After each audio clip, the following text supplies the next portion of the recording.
Ассалому алейкум, дӯстони азиз. Дӯстони азиз, хело вақт шуд ки дар YouTube нестем, яъне видео накарда истодаем.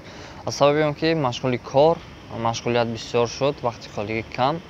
Ҳоло дӯстони азиз, пеш аз кор рафтан хостам як видео кунам, як маълумот дар бораи вазъияти Истамбул.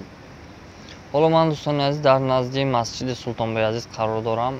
Ҷои тинҷу ором ҳамин ҷо будааст, барои ҳаминам дар ин ҷо видео карда истодам. Дӯстони азиз, айни ҳол вазъият дар Истамбул вазъият митинг аст. Ба хотири он ки имрӯз рӯзи истиқлолияти Ҷумҳурии Туркия аст, яъне 100-солагии Туркияро ҷашн мегиранд.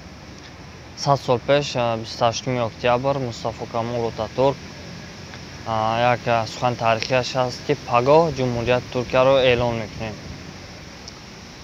Гуфта буд аз ҳамун рӯз истиқлолияти Туркияро ҳисоб мекунанд. яъне Туркия ба ҷумҳурӣ табдил ёфт.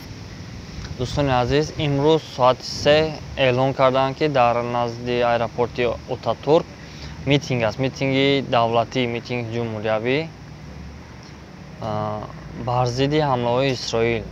Дӯстони азиз, айни ҳол бошад дар тарафҳои Султонаҳмед полисҳо бисёр гаштаанд.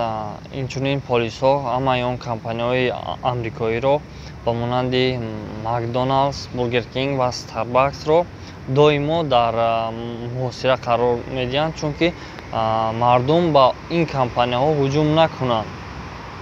Барои он ки дӯстони азиз, ин компанияҳо махсусан Макдоналдс ва Старбакс рӯи рост ҳамлаи Исроил бар зидди Фаластинро дастгирӣ кард ва ҳатто ба Исроил кӯмакҳои молӣ ҳам доданд. аз ҳамин хотир дӯстони азиз, полисҳо доимо дар муҳосираи ҳамин компанияҳо ҳастанд. дӯстони азиз, айни замон курс дар Истамбул доллар 272 лира, яъне $10 шумо 272 лира мешавад.